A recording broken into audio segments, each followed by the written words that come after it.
The very word secrecy is repugnant in a free and open society. And we are, as a people, inherently and historically opposed to secret society, to secret oaths, and to secret proceedings. Breaking humanity, one soul at a time. This is the World You Don't Know radio show with your host, McGrath. Now, good evening, ladies and gentlemen. You're very welcome along to this week's edition of The World You Don't Know. I wasn't here last week because I was away in Cork for the last 9 days on a little getaway. What a great place. Great to be back down in the Rebel County. I love it down there. The scenery down there is absolutely wonderful. The weather wasn't that great, mind you, but other than that, it was a nice break. So, but it's good to be back. It is good to be back. Now, hopefully I have a guest on the phone waiting to talk to me. It was a guest I tried to speak to a few weeks ago that I promised I would get on, Mr. Thomas McGrath.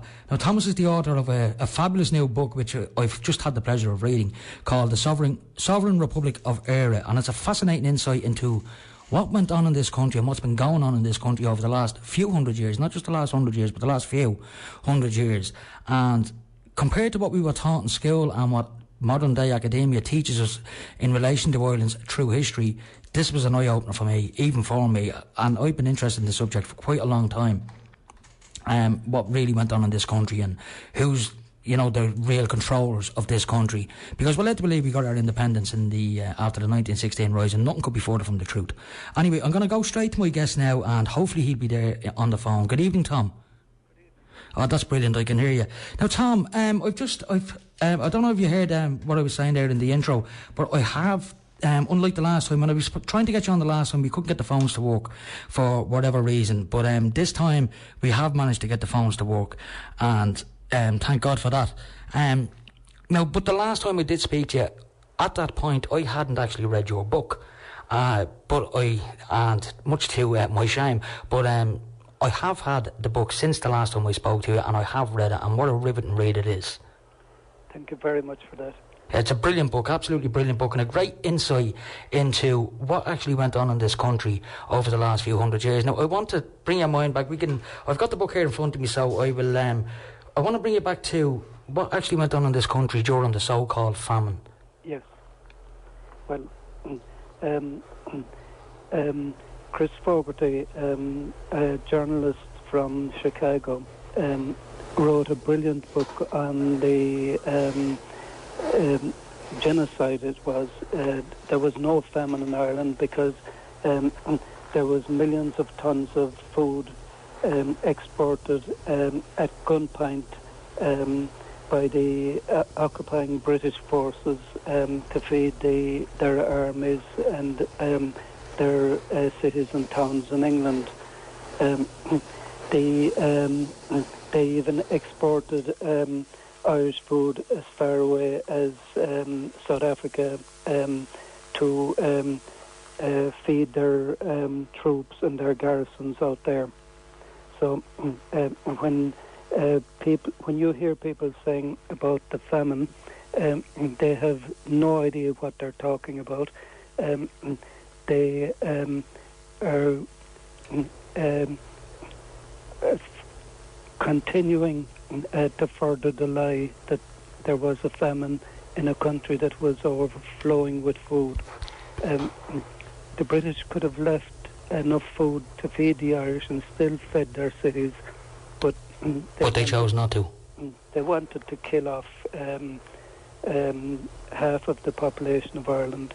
Now, I've interviewed Mr. Fogarty. I had him on my show a few months back, and I have to say it was an absolutely fascinating conversation that I had with him, and he was talking about the modern day governments and modern day society continuing to cover up the lie that there was no famine in this country, that it was an orchestrated genocide by the British. And one thing I noticed there recently in Dublin is, like Dublin is full of tour buses. You can get tour buses like for ghost tours and all different types of tours, a brewery tour. But there's one in particular that I noticed, and it's a famine tour. Yes. And they're still at it to this day. They're trying to drive home that there was a famine. And, I felt like getting a big poster saying genocide and slapping it over the word famine on the bus, because that is the truth of the matter. It is, yes. There was no famine in this country. I mean, no. We hear the word famine, you think there's absolutely zero food anywhere in the country. Yep. But the only crop and the only foodstuff that suffered in those years was potatoes. That's right. And I mean, if potatoes went out of fashion tomorrow, we still wouldn't starve. No. So why do you think modern people in this country, just go around with the belief that there was a famine and just take that as, sacrosanct and fact? Well, until just about 10 years ago, I believed everything that I learned in school, and I believed everything that the politicians were saying. And it wasn't until I had personal dealings with senior politicians and senior members of the Gardaí that I began to realise that there was something wrong. My brother had been murdered out in Botswana on the 13th of December 2006, and I hired South African advocate of the High Court to investigate what happened to him, and she produced compelling evidence which showed that everything we had been told about his death was a lie. And I presented this evidence to senior people in Fianna Fáil, Fine Gael, Labour, and they just ignored the evidence that was put in front of them. And why do you think that was? Well, everything is to do with money, and these people and their cronies had investment in the diamond mines, oil wells, and property in Botswana. So do you think that you went to the Irish government to presumably ask for help to investigate the murder of your brother in Botswana, but there was no help forthcoming. Do you think it's because of these investments that they didn't want to rock any boat, so to speak? It was, yeah. Because the individual that was directly involved in my brother's murder was related to the Botswana Minister for Health, and what I didn't realise at the time was that all of Africa is very tribal, and whatever tribe is in power, they look after everybody in their own tribe. And this guy belonged to the party that was in power in Botswana. So they were prepared to do what was required to cover up for him. And can I ask you, what was the circumstances surrounding your brother's murder? Pardon? Your brother, when he was murdered in Botswana, what was the circumstances surrounding that? They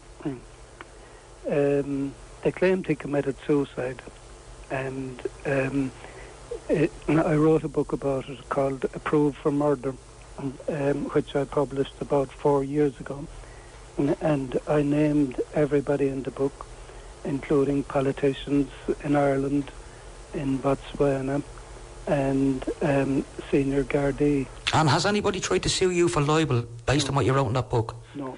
Because the old saying, the best form of defence against libel is the truth. I would never be afraid of saying the truth, regardless of who was involved. I'll stand up for the truth at all times. And it was after that, when I found that I was getting nowhere with these people, that I wrote that book. And a friend of mine introduced me to the IRB, and I learned a lot more about the history of Ireland, and I was told about Chris Fogarty's book, and when I read his book, it blew my mind away, and I decided that I'd do some research of my own. And what I found out about the founding of the Irish state and the people that were involved, and the deceit that they were involved with, everything about the Free State is about lies and deceit. They wouldn't know the truth if it hit them. Now let's talk a little bit about the so-called Free State. You know, we're led to believe, I was taught in school that we had the 1916 Rising, then after that we had the Civil War. Now, we weren't told anything about the 1918 election, in which the IRB were given a 32 county mandate to run this country, and we were never told anything about that. I mean, the first time I heard about the IRB was around 5 or 6 years ago, and I took a keen interest in it then, because up to this point I had learned through having an interest in, you know, world conspiracies and stuff like that, that your government are not an organisation who can be trusted. So, you know, I was applying that to the rest of the world, and I hadn't really looked at Ireland at that stage. Don't get me wrong, I knew a few individual politicians were corrupt. Should we learn that through the Moriarty tribunals and other tribunals like that? So it was a given that, you know, politics is corrupt, but I didn't realise how corrupt it was in this little nation of ours until I started looking into it. And then when I discovered the true history of the IRB and what really went on in this country, like, I was flabbergasted just like yourself, and now I have a keen interest in it. Hence the reason you're on here tonight, because I want this information to get out. I think people have a right to know this. I think the fraud that's been perpetrated upon this country is an absolute disgrace. We've over 150,000 empty houses in this country and one of the world's worst homeless crises. I mean, it's a joke. But I want to go back to 1916. What happened in and around then? What caused the rising? But speaking of empty houses and homeless Irish people, they have no problem whatsoever in bringing people from Africa and from all over the world and giving them free houses and free everything. But ordinary Irish people, they if they get into difficulty, they have no problem sending bailiffs and Gardaí and thugs of all kinds to evict them from their homes. They don't have a problem with that. I mean, you see it every other day in the courts. Families being evicted from their homes. I mean, it's beyond a joke now at this stage. And I've seen there today in the news that they want to set up now a database of empty houses in this country. I think this should have happened a long, long time ago. Yes. Well, I wouldn't take any notice of what they say, because they're so caught up in their own deceit that nothing that they say can be taken as at face value. And things like the TV licence, it is not a law, it's an act. And RTE is a propaganda station for the government all day and all night. They pretend to interview ministers, where the ministers are already given the questions before the interview, and no questions are asked of Fine Gael, Fianna Fáil and Labour about the illegal and immoral transfer of the debts of German and French bondholders onto the Irish people. And they transferred 40% of the debts of the bondholders of the whole of Europe onto Irish taxpayers. And we're supposed to be good Europeans, and they keep on RT every day. I have to turn off the radio when I hear them coming on about saying we have no problems with the EU. We have to stay in the EU. Why should we stay in the EU when they transfer the debts of all their bondholders onto innocent Irish people that had nothing to do with it? Yeah, I mean, it's an absolute disgrace. I want to ask you, one thing I'm aware of is the term Royal Oireachtas and where the Oireachtas actually come from, because most people in this country, you know, every day, as you said on RTE, and it is pure propaganda, they carry on saying the Dáil, the Dáil, the Dáil, the Dáil, the Dáil. Now, as far as I have ascertained through research that I've done, through my discussions with members of the IRB, there is no Dáil in this country. No. The Dáil doesn't sit in this country. It hasn't sat since nearly 90 years. For 98 years. The Dáil last sat in the Mansion House in 1919, and after the War of Independence, the Royal Dáil was set up by an act of King George V, and it was set up as a corporation of the called the Houses of the Royal Oireachtas, and that's what we have sitting in Leinster House. So it's a de facto British government operating in this country still, is, yeah. Even though we've been led to believe we got our independence. We never got our independence because when Emmett Dalton shot Michael Collins, he was the only person who had the integrity and the ability to take on the British government or the British Empire in the treaty negotiations. When they had concluded the negotiations, the Irish delegation, which was led by Collins, were given an ultimatum. They could either accept the treaty, or within 3 days there would be all-out genocidal war against the Irish people. And the threat was no idle threat coming from the British Empire, who just generation before that had starved 5.25 million of our people. And tried to wipe us out. Tom, listen, I need to go to my first set of ads. Do you mind hanging on the line for a minute or two? No problem. That's brilliant. Folks, we'll be back in 2 minutes with Tom McGrath. Talk to you very shortly. Broadcasting to Lucan, this is Liffey Sound, 96.4 FM. You're listening to Liffey Sound on 96.4 FM. Now, folks, you're very welcome back.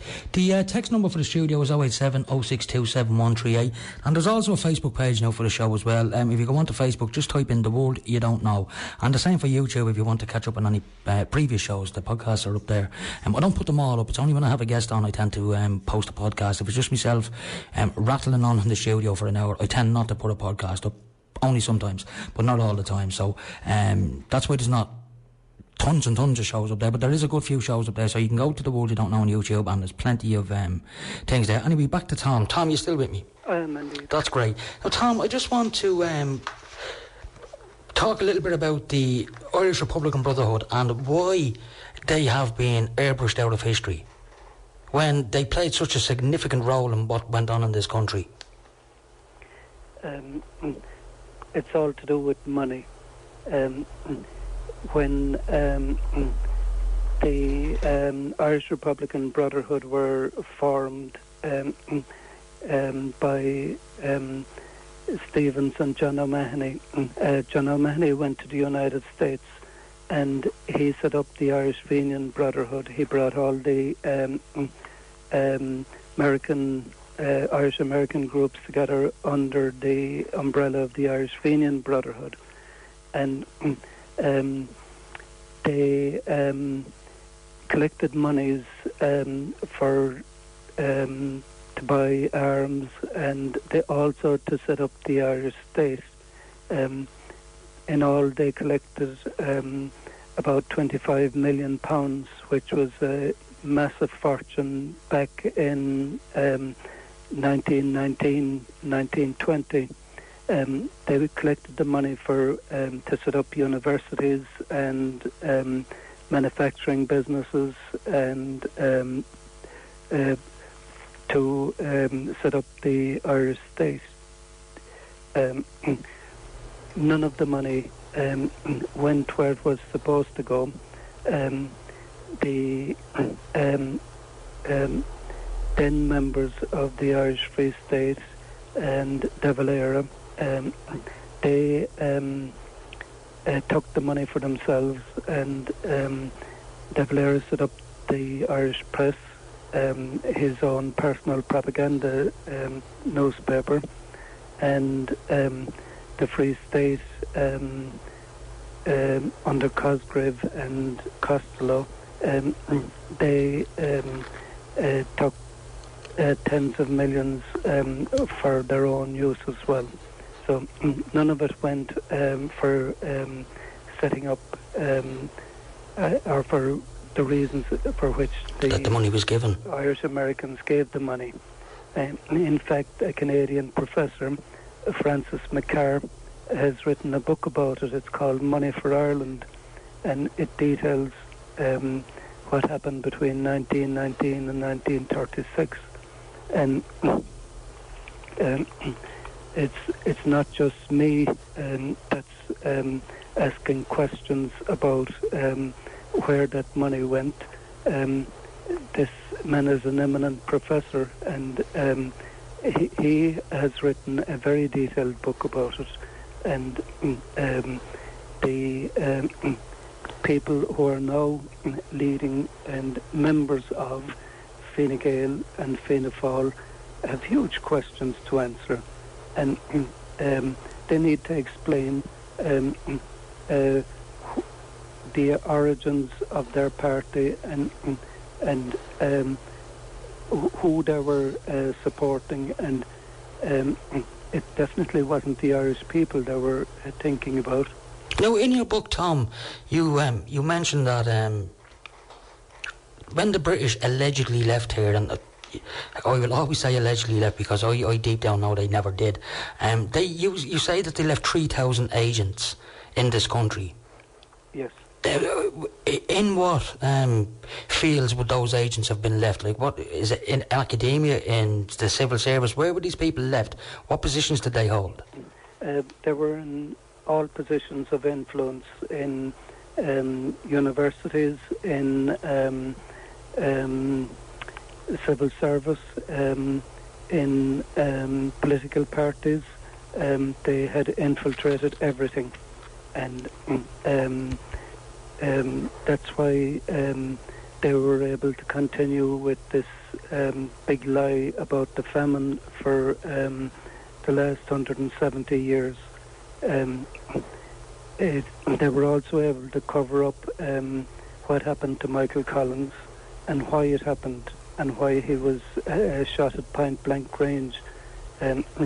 They promoted the lie that he was shot by retreating Republicans when the nurse who laid out his body in Shanakeel Hospital in Cork saw that there was scorch marks on his tunic and on the back of his neck where he was shot at point blank range. So it was someone right close to him that did it? It was, yeah. It was the guy who was in charge of his security detail on the day that he was shot. So do you think that guy was working for the British at the time? He was, yes. And why did they kill Michael Collins? I mean, were the British not happy enough that he signed the treaty for them? They weren't, because they knew that he wasn't an agent, he couldn't be turned, and that at some stage in the future he would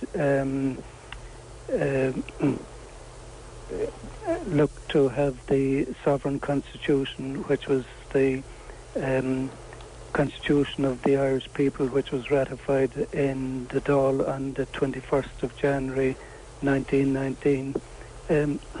He would insist on having the sovereign constitution as the only constitution in this country. And they had already plans drawn up for the 1922 constitution, which is an invalid constitution because it was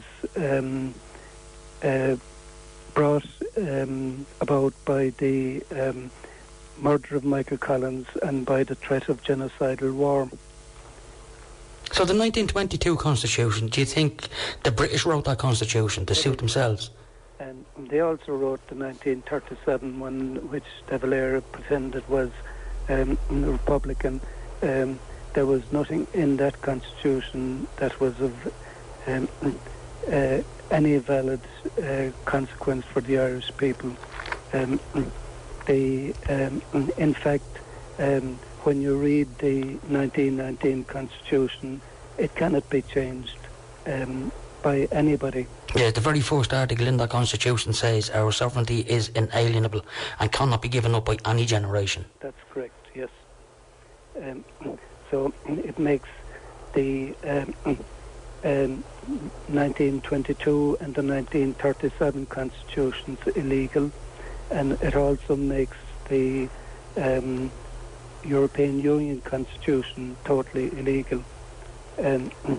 They are totally invalid, they're immoral, and they have no basis in law in the Sovereign Republic of Ireland. Now, I want to bend your ear a little bit, if I may, Tom. The Sovereign Republic of Ireland, which was brought about on the 21st of January 1919, ratified in the Mansion House, by the will of the people. Now, what I want to ask you is this. For hundreds of years prior to that, the British ruled us, and as we just spoke about earlier on, tried to wipe half of us out in the so-called famine. Now, one thing they weren't going to do was allow us to go it alone. Why did they allow a 32-county election to take place in the first place? They didn't allow it. It was actually the IRB organised it, and it was the Irish people themselves organised it.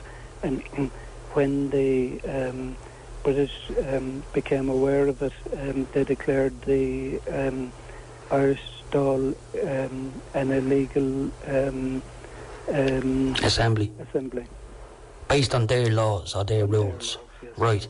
Now, was this an election? You know, we see elections going on every other 4 years in this country. Was an election like a modern day election, where you've got polling stations everywhere and you have to count and stuff? It was, yeah. And was that conducted under the noses of the British without their knowledge? They disregarded it because they had already made plans for the partitioning of Ireland. Lord Rothschild and Lord Guinness had given hundreds of thousands to the Orangemen in Northern Ireland to import arms into Northern Ireland for the direct purpose of creating a 6-county British apartheid community in that in Ulster. It had nothing to do with legitimacy or anything, but the House of Lords had been opposing the passage of any form of government, self-government for the people of Ireland. So they wouldn't accept the result then of the 1918 election? No, they wouldn't. So, and then did they instigate the civil war in this country, the war for independence? They did, indeed. They had their agent, De Valera. He caused the split with the Volunteers, and he caused the split with the Friends of Irish Freedom in America. And there is no doubt whatsoever but De Valera was a British agent, as were senior members of the Fine Gael party. Emmett Dalton was definitely a British agent. He had actually been in the British Army, and he was received a Medal of Honour from King George in Buckingham Palace after the First World War. Right, now can I ask you, I mean in your book I think it's that he's the guy you name as having shot Michael Collins. He's the guy, yeah. At close range. He was the guy. His nephew actually acknowledged it to a friend of his who attended university in Dublin with him. He said that it was common knowledge among his family that his uncle had shot Michael Collins. And yet the movie, like we've all seen the movie Michael Collins with Liam Neeson, we're led to believe that he was shot by a sniper from the top of the hill. No, impossible. In fact, a friend of mine knew members of the Republican group who were involved in the ambush at Bale-na-Blaw, and he told me that the three people in the rear guard who were retreating back up the hill, the main party had already disappeared out of sight, and the rear guard was formed by Tom Kelleher, Dr. O'Donovan, and I forget the third man, but he fired a shot towards the armoured car, and there were two people standing beside it, and as they retreated out of sight, the two people were still standing behind the armoured car. So he was absolutely certain that that Michael Collins was one of the two people standing behind the car, and he was still standing when they retreated out of sight. And on top of that, the evidence by the nurse at Shanakeel Hospital shows that he was shot at point-blank range. And that nurse, she was a veteran of the First World War, so she would have been well used to seeing gunshot wounds. And she would indeed. She would have been experienced. She was matron Eleanor Gordon, and she was obliged at gunpoint to supervise the laying out of Colin's body in Shanakeel, and she stated that both his tunic and his body had powder burns on them, and such a single mark and hole could only have been caused by a close-up gunshot. And this matron was a military nurse in the war of 1914-1918, so she was very familiar with wounds. So she would have known that was a close-range shot. She would have been to the back of the head. So, yeah. And can I ask you, like, what was would he have known, Michael Collins, after the negotiations and the signing of the treaty? Would he have known that De Valera wasn't who he said he was, basically? Well, Collins knew that there was spies in the camp, and he was carrying out investigations to find out who they were. And that's another thing that has been covered up. The reason for the cover-up goes to the heart of government in the Irish Free State and who they really are. Because in the yard of Dublin Castle on the afternoon of the 7th of March 1932, large brazier had been specially constructed, and the military policemen took pages from a folder and threw them into the flames. Overseeing them were a group of high-ranking army officers and senior civil servants from the Department of Defence, and the papers outlined details of countless executions and killings carried out between 1922 and 1923. An NCO involved in this work had sight of the names of some of the men whose lives had been taken, as well as the names of those who had carried out the executions. But one file stood out from the rest that was devoted to Michael Collins, and this was a secret government file on the killing of Michael Collins, and it was about to be incinerated, and he managed to slip some of the file to a fellow NCO. So, as well as that, a month after Michael Collins had been killed, a public notice was issued by Emmett Dalton, the Major General Command Headquarters of the Cork Southern area, and he banned all inquests into any deaths in the locality, and he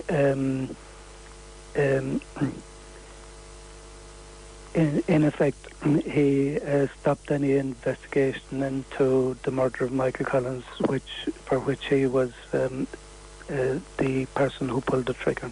And do you think senior figures in the modern day Irish government, Fine Gael, Fianna Fáil, do you think they know this? Do you think they do?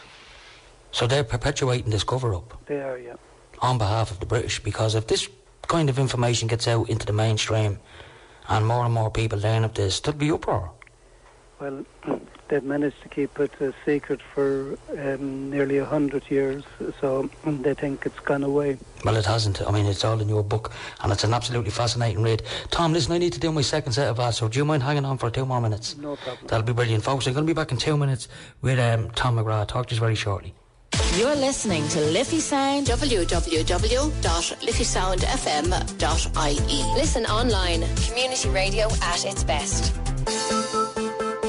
Local programmes, local presenters, local news. Tune to Liffey Sound 96.4 FM. Now, folks, you're very welcome back. Now, I'm going to go straight back to Tom. Tom, you still with me? I am indeed. That's brilliant. Tom, can I ask you a question? Why do you think the English, our oppressors over the last 800 years, why do you think they done the level best, I suppose, right up to the so-called famine? Why did they try to wipe us out? What is it about the Irish that they don't like?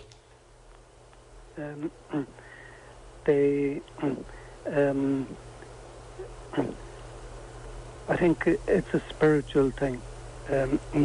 The British, when Henry VIII broke away from the Catholic Church, he did whatever he liked, and his daughter, Queen Elizabeth I, set up the Protestant religion, and but like you can go back to 1691 when Patrick Sarsfield he signed a treaty with the representatives of King William III, and under that the British undertook to respect the rights of the Irish people, and no sooner had Sarsfield and his army and officers had left, they broke every word of that treaty. So the British will say anything, but their word means nothing. They're completely unworthy of being involved in any negotiations about anything. They're totally deceitful, and they installed deceitful political parties in Ireland, which are a mirror image of what the British are themselves. Now, can I ask you, I'd fully understand. Like, most people today would say, if we're negotiating with the English and they threatened war upon us, well, let's call that bluff and see what they'll do. But the likes of Michael Collins, he would have been getting told by the previous generation, his parents and grandparents, exactly what way the English behaved during 1845 to 1852, and what they did, that they would evict people from their homes and leave them to starve to death on the side of the road, and threatened anybody else. I mean, this is all in your book. Threatened anyone else who even tried to help them with the same treatment. So people did literally die by the side of the road after being evicted from their homes. Yeah. It's only by the grace of God that nowadays it's not happening. People are getting evicted, but there are services that you can go to. The threat that if you try to help anyone today, you'll get the same treatment. That threat is not there anymore, but it was back then. So the likes of Michael Collins, when he was told during the treaty negotiations, either you accept this or we will go to war with you in 3 days, he knew right well that they would.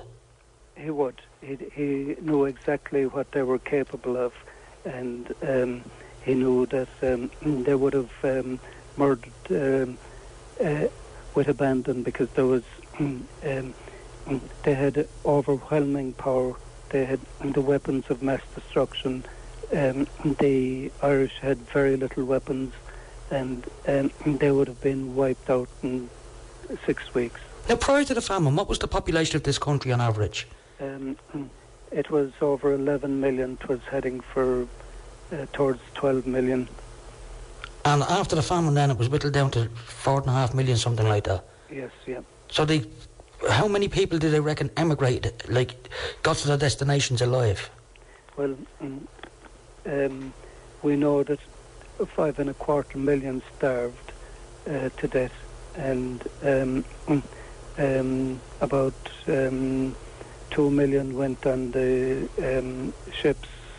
Some went to England, and some went to America, and some went to Australia. So, and this was all in a 7-year period? It was, yeah.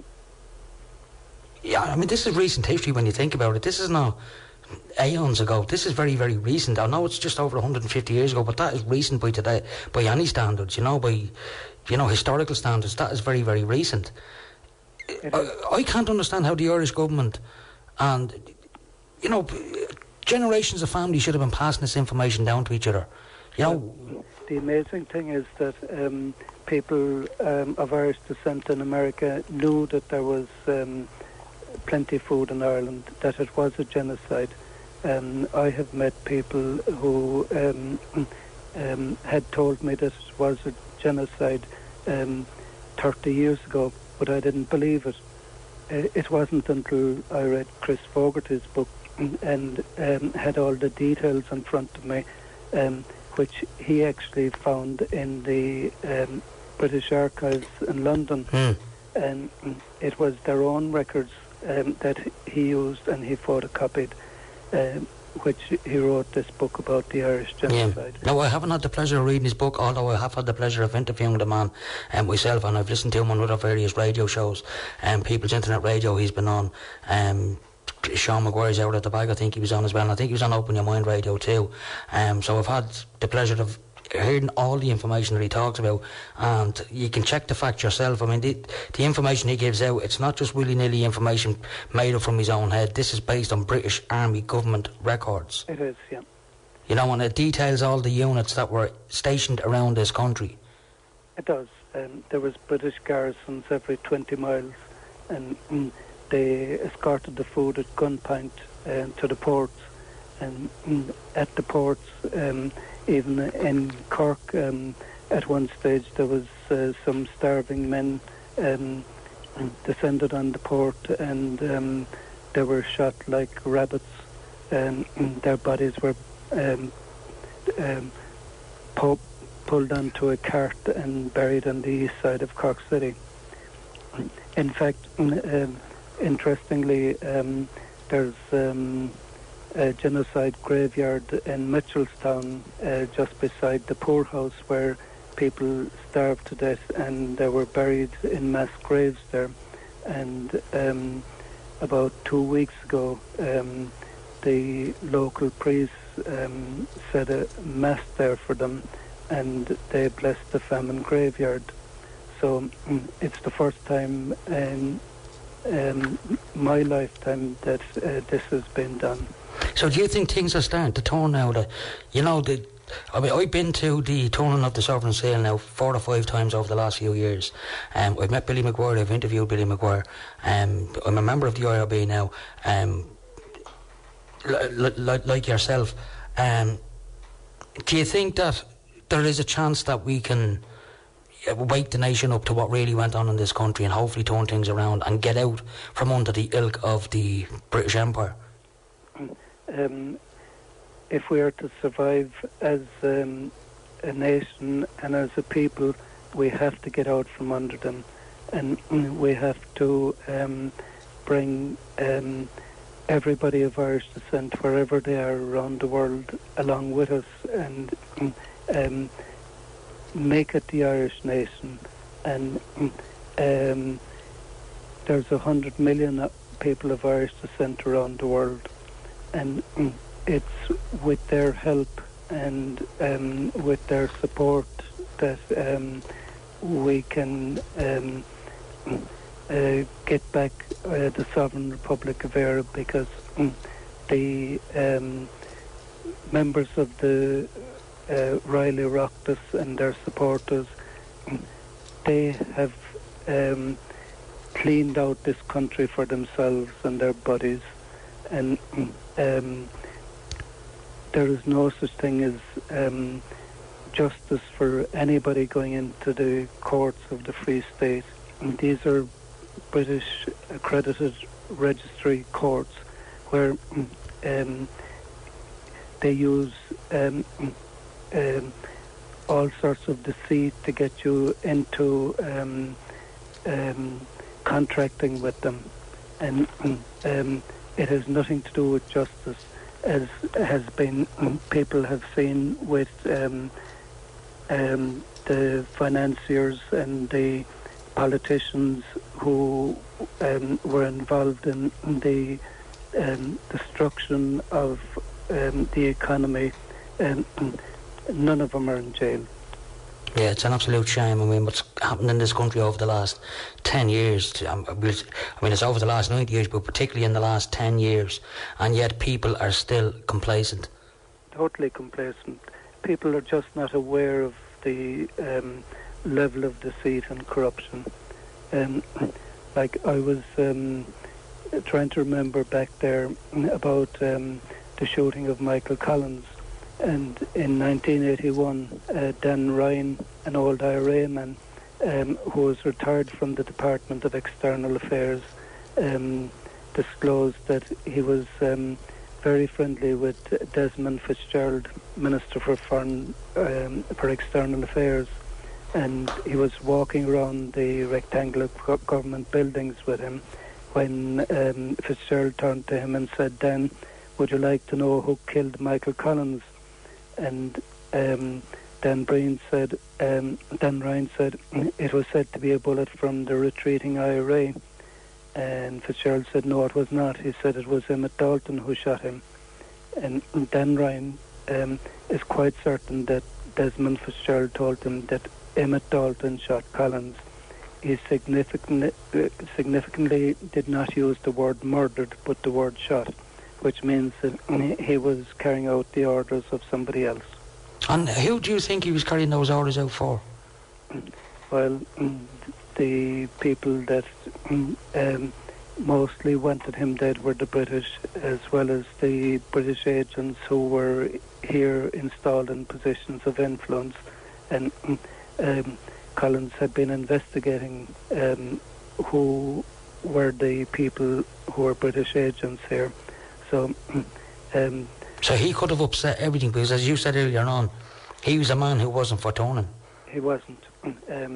They tried to set him up with different women in London, and they thought they could blackmail him. But Collins was a man of principles, and his goal was a sovereign republic of the whole of Ireland, not just a free state which would be under the influence of the British for the foreseeable future. I mean, it's funny you mentioned there earlier on the TV licence. I mean, I was watching an ad earlier on TV, on RTE incidentally, and it was an ad for the TV licence, and, you know, make sure you get your licence, blah, blah, blah, blah, blah, and then at the end of it they say, it's the law. And I've seen this on the backs of buses as well, and I'm always minded to ask, well, can you show me? Well, can you document and verify that? When I was trying to get justice for my murdered brother, I contacted RTE on 3 separate occasions, and I spoke to researchers for the Pat Kenny show, for the Marion Finucane show, and I forget what the third one was, and I gave them details of the investigation into his death, and they said they'd get back to me, and they never did. And no one ever did. So you realised then how corrupt these people actually were? I did. And is that what set you then on the road to basically writing this absolutely wonderful book? It was, yeah. Because I realised that RTE was a total propaganda station, and I stopped paying the television licence. I said something which was only bringing out what the government wanted, and continuously bringing on these interviewees who were giving out government spiel for what they wanted next. Yeah. So I stopped paying the television license, and every time they used to send it to me, I used to send it back to them, and with a return to sender note on it, and saying I wasn't going to pay for Fianna Fáil, Fine Gael and Labour propaganda. They could pay for it themselves. I said I wasn't going to pay it, and eventually they took me to court on the I think it was 28th of January 2015, and I said that I sent them a letter, and I sent the copy of the letter to the court clerk, the state solicitor, and I sent a copy to myself, stating that I wasn't going to be taking any one-sided adhesion contracts, and that if they contacted me again about it, that I would deem it harassment and that I would be suing them. And rightly so. But Tom, listen, I've come to the end of the show, unfortunately. I've got 1 minute left. You've got a book launch coming up soon in Dublin, is that right? That's right. Has the date been announced for that yet? Yes, it's the 30th of August. And is that in the Teachers Club or the Writers Club? It's in the Teachers Club. It's in the Teachers Club on the 30th of August. And what time is it on it? 6:30. So if people want to get a copy of your book, and they can get a signed copy if they go on the 30th of August to this event. Absolutely. Well, hopefully I'll meet you there myself, because I will be there myself. And they will learn the truth about Irish history and realise the lies that they have been told. And in particular Irish sovereignty, your own individual sovereignty, that is. And the actual last chapter of the book is the 1919 Constitution. And it has actually got the sovereign seal at the beginning and at the end of the Constitution, which makes it an official copy. Yes, I have that here. I have the signed copy of the book here, and it's a book I'm going to cherish. Tom, listen, it's been an absolute pleasure interviewing you for the last hour. Thanks very much for coming on. Thank you very much for having me on. And I'll talk to you again very soon. And by the way, your book is available as well if people want to purchase it through BillyMcGuire.com, is that correct? That's correct. Yes. Right, so anyone that wants that book, go to BillyMcGuire.com. I will post links on the World You Don't Know page as well. And I'll be in touch with the podcast, and I'll sort you out with a link so you can have a listen back. Thank you very much. Thanks very much, Thomas. Thank you very much. I'll talk to you again very soon. God bless. God bless. Bye-bye. Now, ladies and gentlemen, that was Thomas McGrath. And as I said, his book is going to be available on BillyMcGuire.com, www.BillyMcGuire.com. The book is available for purchase there. I will post links onto the World You Don't Know page with the podcast. I'm going to put the podcast up hopefully tomorrow. So if anybody has missed the show and you want to share the show, I'll be putting the podcast up. Anyway, that was an interesting conversation. Folks, I won't be here next Monday. I'm going to try and do a pre-record. I have to go to a funeral over in the UK. My cousin passed away a couple of weeks ago. So I'll be going to a funeral on Thursday, and I won't be back till Monday due to the cost of flights and stuff like that. So I won't be back till Monday night. But I hopefully will have a pre-record if I can. If not, I'll see you in a couple of weeks' time. So folks, remember, the world is full of wonderful people, and if you can't find one, be one. Talk to you all again very soon. The very word secrecy is repugnant in a free and open society. And we are, as a people, inherently and historically opposed to secret society, to secret oaths, and to secret proceedings. Breaking humanity, one soul at a time. This is the World You Don't Know radio show with your host, Nick O'Connell.